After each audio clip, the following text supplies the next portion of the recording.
Chapter 17, Somatic Symptom Disorders. In our first case study, Mr. Barzali is brought to the emergency department by a cab driver who walks in with him into the entrance and says, "The guy says he just lost his sight. He just went blind after he got into my cab." Mr. Barzali is very patient and says during assessment, "Well, I've had several episodes like this. I guess this just happens sometimes." Somatization is the expression of stress through physical symptoms that are often manifestations of psychological and emotional distress. Symptoms expressed in place of anxiety, depression, or irritability. This multifactorial interplay of biological, cognitive, psychological, or social factors play a role in somatization. While it is important for psychiatric nurses to understand somatic disorders, patients do not usually seek psychiatric care for their symptoms. Typically, primary care and other medical settings encounter individuals with these disorders. Therefore, it's important for nurses who work outside of psychiatric settings to be aware of the influence of environment, stress, individual lifestyle, a support network, and coping skills of each patient. There are also many cultural considerations with this condition, as the type and frequency of somatic symptoms vary across cultures. In some cultures, certain physical symptoms are believed to be the result of spells being cast. In U.S. immigrant population, primary care visits are often due to response to traumatic events. There are 4 primary disorders within this condition: a somatic symptom disorder, illness anxiety disorder, conversion disorder, or cognitive factors affecting the medical condition. Unlike the first two, these two conditions are under conscious control. This is a factitious disorder or malingering. During assessment, Mr. Barzali says that when these episodes of blindness come over him, it's often immediately after an epileptic fit. Testing, however, shows no signs of recent seizure. The ED physician records that Mr. Barzali has neurobiological symptoms, but in the absence of a neurobiological diagnosis, he also makes note of the patient's lack of distress about what could be an alarming condition. Somatic symptom disorder could be defined as one or more distressing symptoms, excessive thoughts, anxiety, and behaviors around symptoms or health concerns, without significant physical findings and medical diagnoses. Suffering is authentic and high level of functioning impairment. Somatic symptom disorder among adults has a prevalence that may be about 5 to 7%. It also goes along with certain comorbidities such as anxiety disorders and major depressive disorders, medical illnesses with higher degree of impairment than expected, and also has both a biological and environmental component. When treating these patients, you should develop a strong therapeutic relationship. Provide education regarding the manifestations of the somatic symptom disorder. Provide consistent reassurance, and support the family when possible and include them in education regarding the disorder. You should also work to encourage a healthy lifestyle. Resist the temptation to concentrate on psychosocial issues too early in the planning process, and initially concentrate on current bodily symptoms. Focus on the development of self-compassion and an internal locus of control. There can be a variety of treatment modalities that offer support. Avoid unnecessary and repetitive diagnostics, possible hypnotherapy, and that cognitive behavioral therapy in conjunction with medication. Another one to be aware of would be illness anxiety disorder. And this is a fear and preoccupation with having or acquiring serious illness for at least 6 months. The somatic symptoms are absent or mild. Frequent self-scanning for signs of illness, excessive health-related behaviors or maladaptive avoidance, and maybe care-seeking or care avoiding. The epidemiology of the disorder is 1 to 2 year prevalence of illness anxiety disorder has been estimated at about 1.3 to 10%. For comorbidities are anxiety disorders, including generalized anxiety disorder, panic disorder, and obsessive compulsive disorder, and depressive disorders are frequently go along with the condition. Personality disorders and somatic symptom disorder are also more common in this population. We need to again develop that therapeutic relationship. During counseling, allow time to discuss illness concerns while favoring other topics such as education.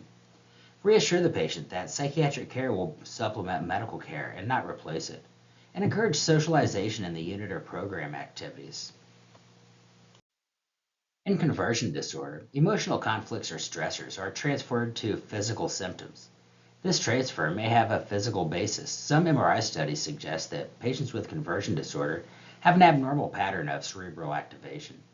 This could be a labile indifference. One of the most striking aspects of conversion disorder is that many patients show a lack of emotional concern about often dramatic symptoms. There's neurological symptoms in the absence of neurological diagnosis. There's the presence of deficits in voluntary motor or sensory function. Common symptoms are paralysis, blindness, movement and gait disorders, numbness, paresthesias, loss of vision or hearing, or episodes resembling epilepsy. The lifetime prevalence of the condition ranges from 2 to 5 per 100,000 people. The guidelines for nursing care is to develop a therapeutic relationship, avoid direct confrontation with the conversion symptom, provide reassurance and support in the patient's feelings and beliefs, encourage socialization, and explore alternate and adaptive coping mechanisms. There will be many different treatment modalities here as well, such as body-oriented psychological therapy, which utilizes nonverbal expressive behavior, body awareness, and movement to facilitate a change process linking the expression of emotions. It could also be dialectical behavioral therapy, which encourages skill to target emotional dysregulation, distress tolerance, and interpersonal conflicts. There could also be many cognitive factors that may increase the risk for medical diseases, magnify them, or interfere with their treatment, such as depression or major depressive disorder, cardiovascular diseases, and cancer. Loneliness and weak interpersonal connections are associated with negative health outcomes. They result in lifespans similar to that caused by smoking 15 cigarettes a day, and even greater than that associated with obesity. Adverse childhood experiences have been shown to contribute to more negative health outcomes in adulthood. Childhood trauma associated with physical or sexual violence are consistently linked with physical disorders later in life. Resilient coping is the ability to bounce back from adversity. Highly resilient subjects show less distress and physical symptoms, despite reported childhood adversities. We want to focus on teaching the importance of positive, effective responses. Consistently assess adverse childhood experiences in both children and adult patients. Include a concept of resilient coping on a regular basis in health teaching with both children and adults, and focus on the patient's connections to family, friends, and avoid prolonged loneliness. Which diagnosis best describes Mr. Berzali's condition? Would that be A, cognitive factors affecting the medical condition? B, somatic symptom disorder? C, illness anxiety disorder? Or D, conversion disorder? In that case, this answer is D. Mr. Berzali best fits the diagnosis of conversion disorder, since he has neurological signs, blindness, without neurological deficits, and exhibits that labile indifference, or the absence of expected distress over his condition, in this case, going blind. A thorough medical history and psychosocial history is also essential. Assessment of nutrition, fluid balance, and elimination needs to be a high priority as patients with somatic symptom disorders often complain of GI distress, diarrhea, constipation, and anorexia. In addition, nurses should gather information about their patient's ability to meet their own basic needs. Rest, comfort, activity, and hygiene needs to be altered as a result of patient problems such as fatigue, weakness, insomnia, muscle tension, or pain. There could be a lot of different nursing diagnoses that go along with this condition, such as difficulty coping, anxiety, risk for loneliness, powerlessness or hopelessness, chronic low self-esteem, impaired socialization, pain, impaired family processes, and especially risk for suicide. Outcomes, shared decision making. The patient should always be active in their plan of care. We also encourage patient participation wherever possible, and set realistic outcomes, realistic goals in small steps or increments so that the patient can see concrete evidence of their progress. Assertiveness training may be used here, as it's a strategy often identified as appropriate teaching for patients with somatic symptom disorders. The use of assertiveness techniques gives patients a direct means of getting their needs met, thereby decreasing the need for somatic symptoms. Teaching an exercise regimen, such as doing range of motion exercises for 15 to 20 minutes daily, and taking regular walks if possible, can help the patient feel in control, increase endorphin levels, and help decrease anxiety. Doctor shopping is another common problem among these patients. They may go from provider to provider, clinic to clinic, or hospital to hospital, hoping to establish a physical basis for their distress. There are 6 key elements for effective treatment.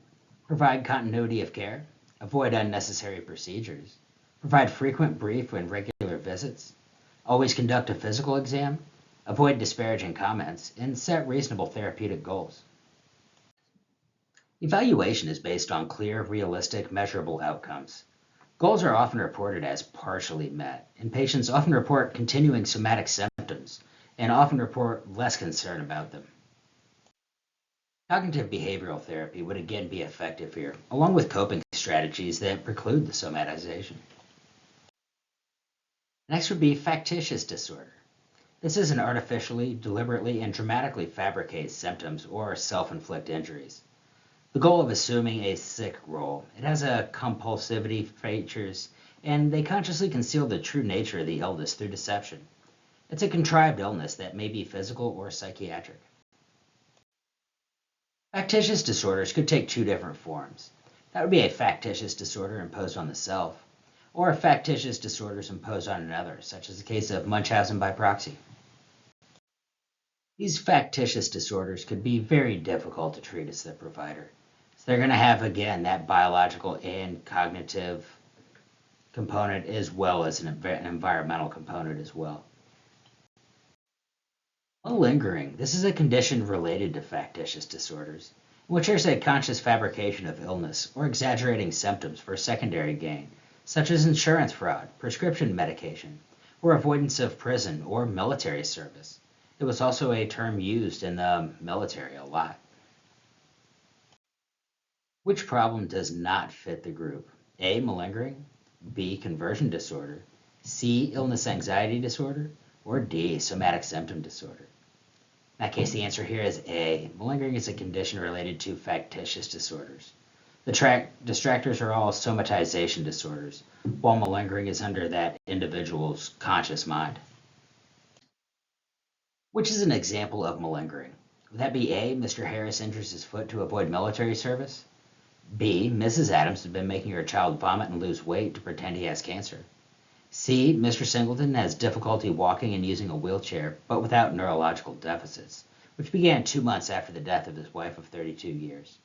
Or D. Miss Munini frequently calls or comes to the clinic in a panic, believing she's ill. Her suffering is genuine, but she never has any concrete signs. In that case, the answer here is A. Malingering involves that conscious fabrication of illness or exaggerating for a secondary gain, such as insurance fraud, avoidance of prison or military service. And final slide, which is an example of an illness anxiety disorder. That be A. Mr. Harris injures his foot to avoid military service.